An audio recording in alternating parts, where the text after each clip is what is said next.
Fantastic. All right. This should be getting a good range of me. I'm kind of just winging this. I finally have found the old Spark again, the old Sparkarooski. I have since bought this stool. And I wrote a script for once. I've done a whole bunch of very cool, very awesome things for y'all today. I'm going to probably just push some buttons and move some stuff around as I try to figure this out. This is 4 precision basses at 4 different price points. As you can see behind me, there are 4 different precision basses. Words are hard.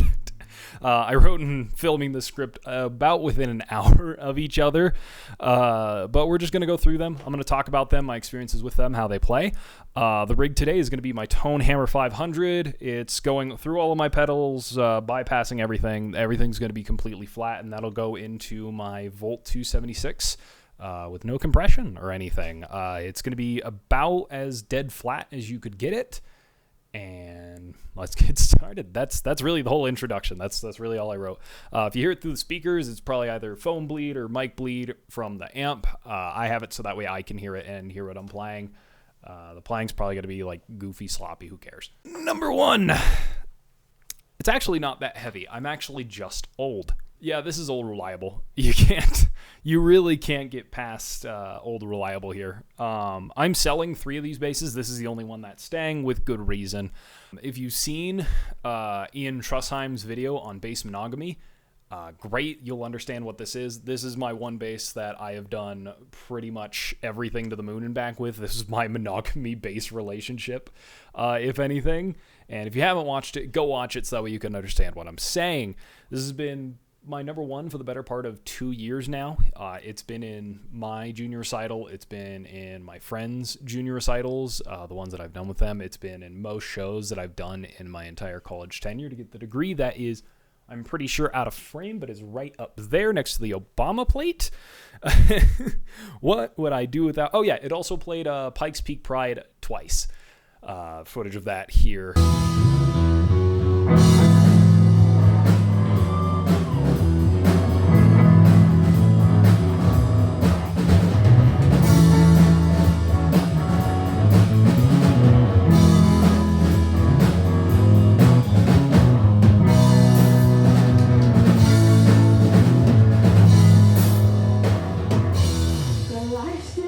And here.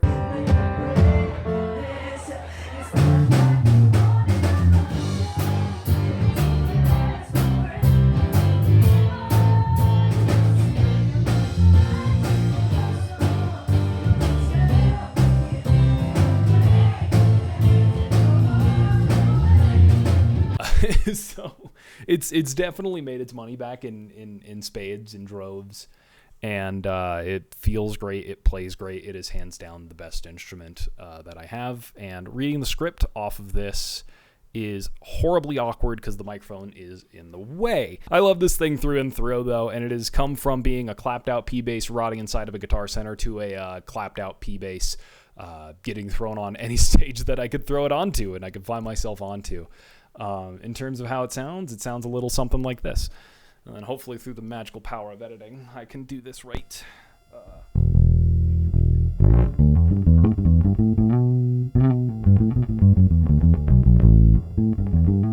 These are Labella Super Polished strings, by the way.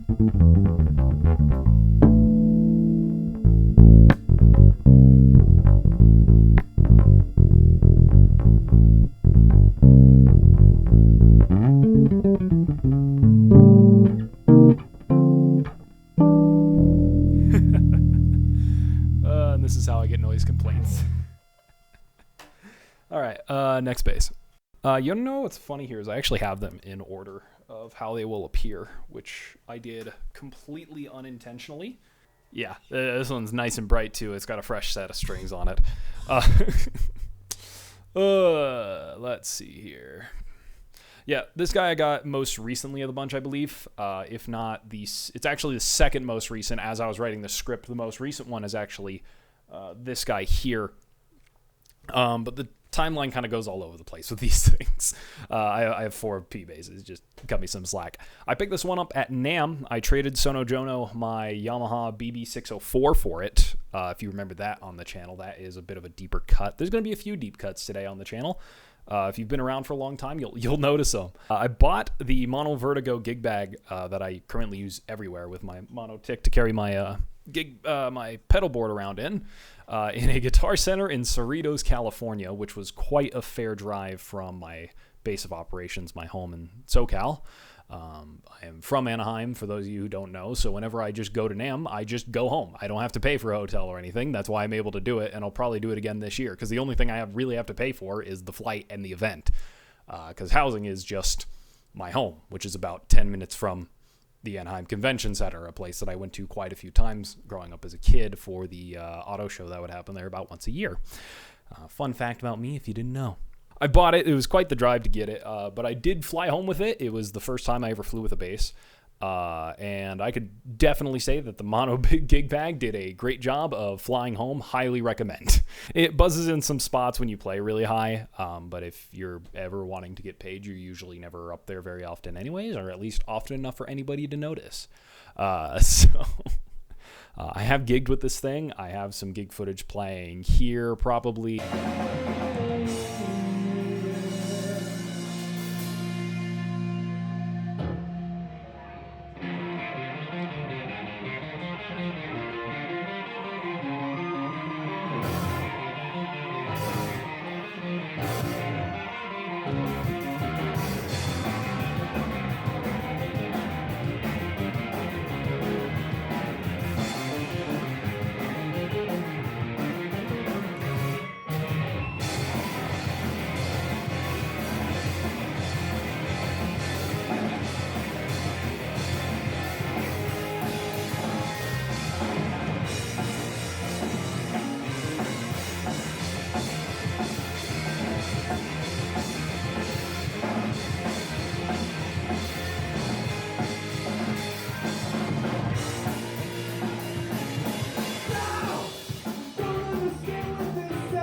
Was at Storybook Brewery with my old band Crew in Colorado Springs. It's got a Lawler overwound pickup in it. I'm pretty sure. I think it's the overwound one. It's definitely a Lawler pickup. And I currently strung it up and reconditioned the fingerboard because I'm giving it back to Sono. He actually bought it off of me because I told him I was selling it, and he said he wanted it back. So I'm really just waiting for a box and to buy a box and to really just ship it back out to him. Oh, man. So, yeah, this one's got some brand new Dunlop hybrid strings. The last one had Labella super polished. I think I already mentioned that, but, I'll do that. I'll probably play this one with a pick because with the brand new strings, it'll probably grind pretty well. We'll see.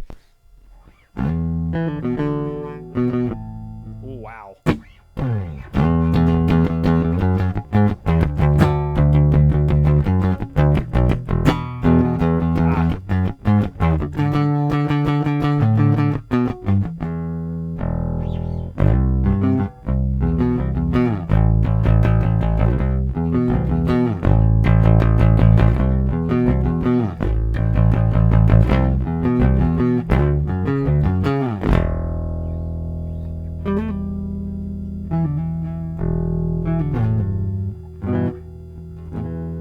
I quite like bass chords, if you couldn't tell. Like, a little 5-1 there action, maybe a little 2.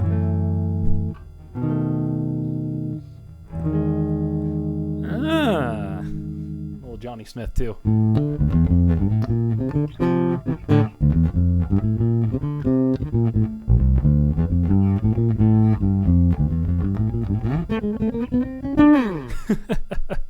Hit that high D. That's where you really start hearing a buzz.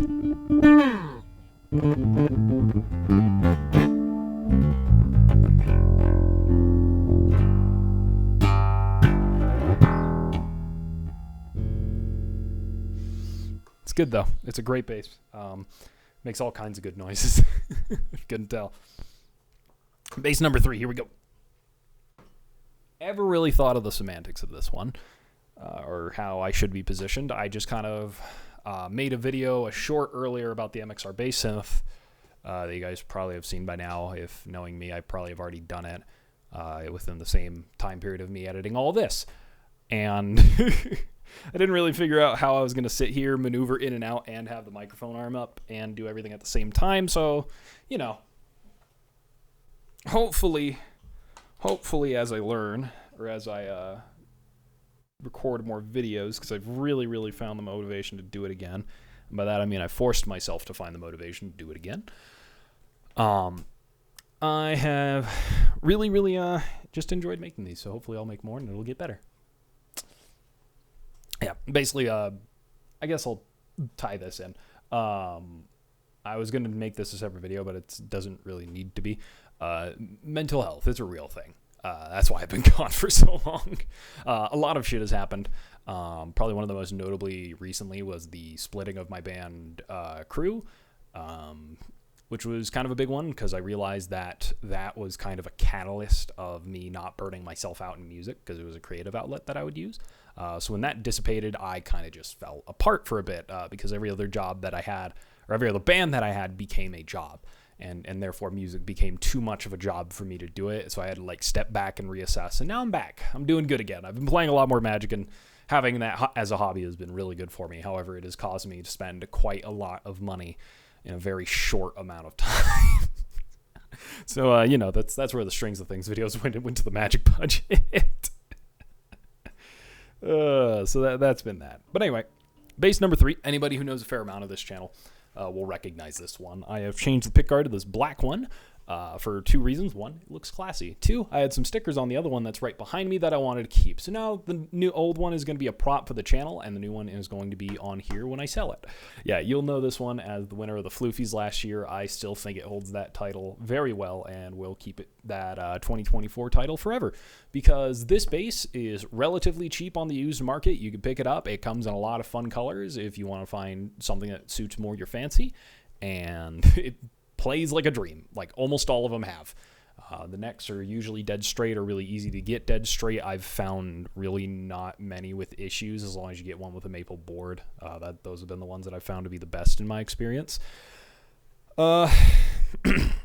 And I just want a little bit more variety, which is really the only reason why I'm selling this, because other than that, it's a really good bass. It's been really good to me. It made an appearance in my senior recital. I think that's the only gig I've done with it. Is my senior recital, but it made an appearance there. I think I played Red Clay and Song of the River by the Jeremy Ledbetter Trio on it. My memory might be wrong, but I think that was it. Yeah, really good bass. I highly recommend getting one of these. They're really good. Really great made in Mexico product. I think it's the last great made in Mexico bass that we might see for a while. Scope one up while you can. They're still pretty cheap, I think. I haven't checked in a hot minute, though. So, tread with caution. Anyway, this one sounds like this. This one has DR flat wounds on it, Legend flats. And it really sets the vibe. Like...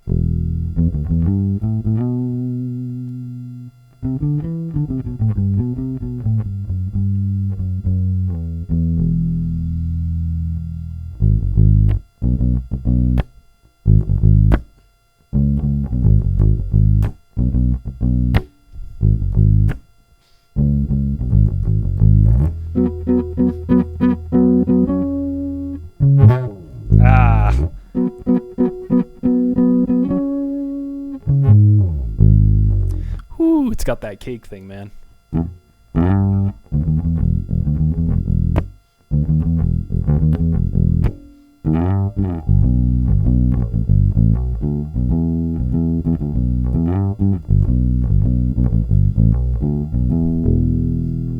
Yeah, man. Like my immediate thought when picking up a P bass with flats right now has been playing cake tunes on it, like Tone Rolled Off.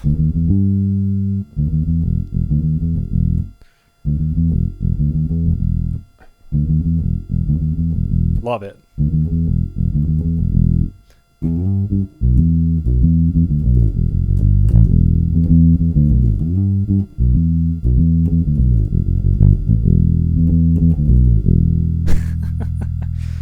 Let's see here.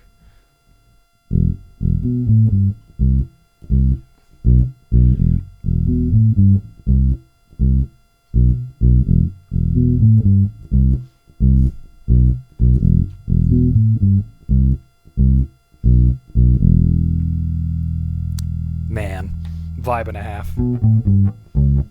I bet you like at halfway, this thing sounds like immaculate on your headphones. Hopefully you're using headphones to listen to this, because I know that phone speakers have a hard time reproducing bass. So if you've got them, use them. Yeah, that's it.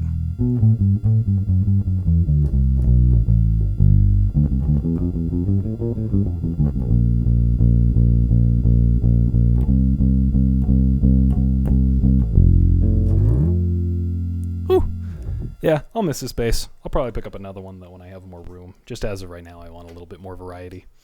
So, this is the $2,000 exam. Oh, by the way, the prices probably have been listed. I know I haven't said them. The Squire is probably realistically like $100 if I were to look it up. I bought it for $40. This guy right here is about $200 to $250. The yellow P bass is about your $600 to like $800 range. I think is usually where those fall, like $5 to $7 on the used market.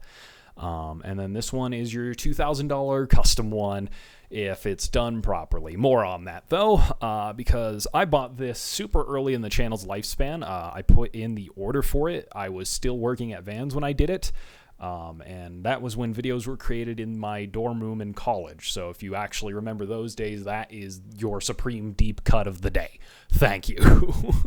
I got this custom built to my spec, and it just never really came out as planned. It was kind of a hassle to get into the contact of the dealer and everything. Or not the dealer, the builder, because it was just one guy. And then it ended up like a lot of problems on his end, and then eventually he just kind of disappeared on me whenever I tried to contact him in any capacity or fashion. It really sucks. It took somebody who was more upset about that than me to go to his actual shop and pick up the basses. He hit me up on Discord, asked if I owed any money to the guy. I said no, because I didn't. I paid this bass out in full for $2,075, so $2,075 to ship it, I believe was the number. And yeah, it came to me. There are some wrong specs about it. The headstock, or not the headstock, the tuners on it were supposed to be hip shot ultralights. The whole point of this bass was to be supremely lightweight. It balances really well. To his credit, like it feels pretty good, but it came to me with the neck and body separated. I had to go to a local shop to get the holes drilled and the neck aligned for this bass to get it all aligned properly. There's a couple of big things wrong with it. It came with a lot of paint imperfections, as well as I'm pretty sure the bridge is misaligned on this. I'm going to be selling it for not what I bought it for. I'm not delusional enough to sell it for that price. I want this to go to somebody who either A, can, if it is the bridge that's the problem, fix the bridge and then enjoy it. It sounds great, it plays great, and I think the neck is honestly worth the price of entry here. Because like even if you part out the entire body and just keep the neck for something, I think that's honestly worth it. And you'll probably make most of your money back by selling the parts off separately or selling the body off separately, because it's got this Sean Hurley jag mute on it, which was another big thing because I'm a huge Sean Hurley nerd. I've actually met him twice. Oh, let's see if I could actually it's close enough. I don't deal with perfection here. I deal with a lot of imperfection on this channel and just sort of roll with the punches on it. Let's see here. It's a nice P bass with rounds.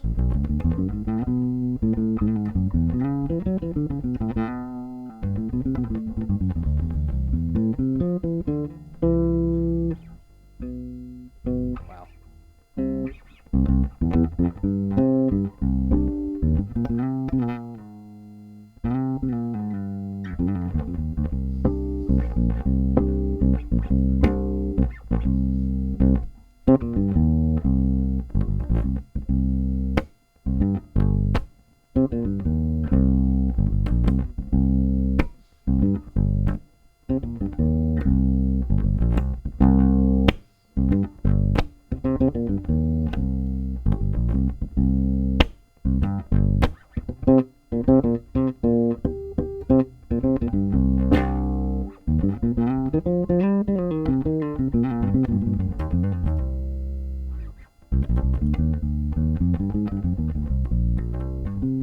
See,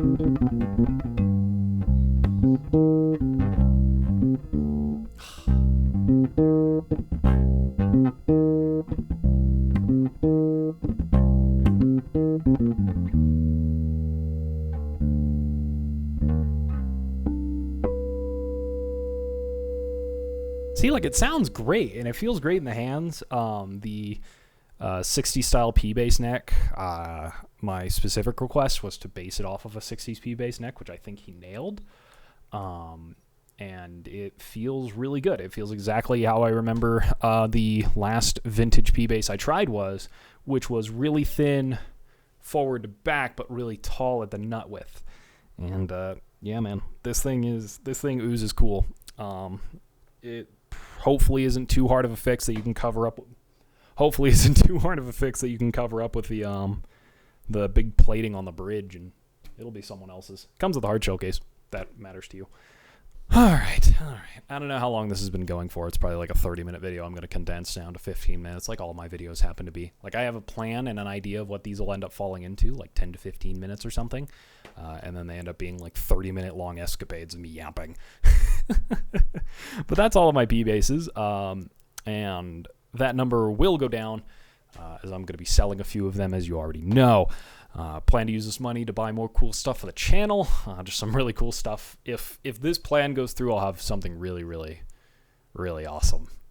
If I'm able to scrounge up the money and shoot the guy the offer that I think is fair, even though I think the number that he has on Facebook Marketplace is really high for what he has. But that helps me a lot because no one's going to buy it at that price, I don't think. So makes my life really easy.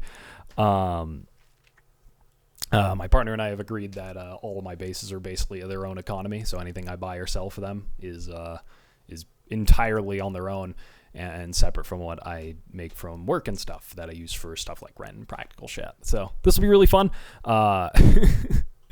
Which one was your favorite? If you want to go ahead and write that down in the comments, go ahead and like, subscribe, do all that classic YouTuber bullshit. It's really, really awesome that the channel managed to surpass 700 subscribers pretty much after I landed one video after being gone for like, I think the better part of like 4 months, outside of that 1 week where I uploaded a bunch of stuff from a show that I played at the Black Sheep. Like, I'm not counting that. That's just me uploading a show pretty much.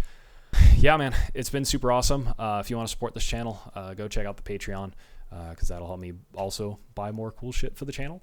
I think that's about it. My name is Floof, everybody, and I'll see you later. Bye-bye.